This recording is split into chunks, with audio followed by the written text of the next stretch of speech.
சங்கீதம் 1வது அதிகாரம் 1வது வசனம். இந்த ஒரு வசனம் ஒரு மிகப்பெரிய தாக்கத்தை ஒரு மனுஷனுடைய வாழ்க்கையில கொண்டு வரக்கூடியதாக இருக்கிறது. என்ன, எங்க நடக்கணும், எங்க நிக்கணும், எங்க உட்காரணும் என்பதை அங்க எழுதப்பட்டிருக்கிறது. இதை ஒரு மனுஷன் வாழ்க்கையில அவன் பிரயாசம் பண்ணி அதை சரியா அதை அப்படியாக வாழணும் என்பதாக அவன் நினைத்தானா ரொம்ப ஆச்சரியமான வாழ்க்கை வாழ்வான். எந்த மாதிரி காரியங்கள்லாம் அவன் நடக்கக்கூடாது. துன்மார்க்குடைய ஆலோசனை, பரியாசக்கார உட்காரம் இடத்துல உட்காரணும்.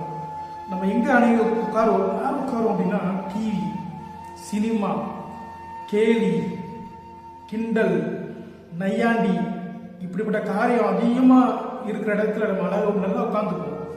அதான் சொல்ல, பரியாசம் கேலி பண்ற இடத்துல உட்காராத. அது என்னன்னா உன் ஆத்மாவில் ஒரு குறைவு உண்டாக்கிடும். நீ நல்ல ஒரு மனுஷனா வாழ முடியாது. நிறைய பேருக்கு இடர்ல உண்டாக்குறவனா மாறி விடுவாய். பாவிகளுடைய வழியில் நிற்க கூடாது அப்படின்னா, நீ பாவிகள் வழியில் நின்ற அப்படின்னு நீ பாவியாக்கப்பட்டு விடுவாய். நீ ஒன்னு அறியாமலே பாவியாயிடுவ. என்ன அருமையான வசனம் பார்த்தீங்களா? துன்மார்க்குடைய ஆலோசனை நடக்காத. நீ ஆலோசனை கேட்டு நடந்தாலே நீ துன்மார்க்கனாக்கப்பட்டு விடுவாய். எவ்வளவு அருமையான காரியம். இவைகளை கொஞ்சம் ஆராய்ந்து பார்த்தீங்க அப்படின்னா, who is the blessed man in the world அப்படின்னு பார்த்தீங்க அப்படின்னா, யாரு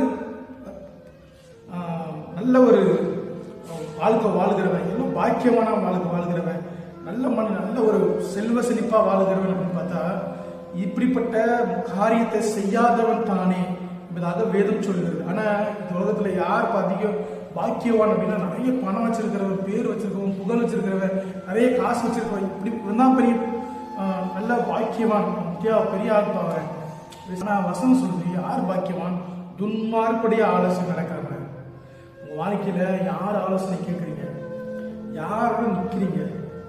பாவிகள் வழியில் நீங்க நடக்கூடாது. பரியாசக்காரன் உட்கார்ந்து உட்காரக்கூடாது. நிற்காதீங்க. இந்த இடத்துல நிற்கணும், இந்த இடத்துல உட்காரணும், இந்த இடத்துல யாரோட நடக்கணும் என்பதை கவனித்து நடங்க.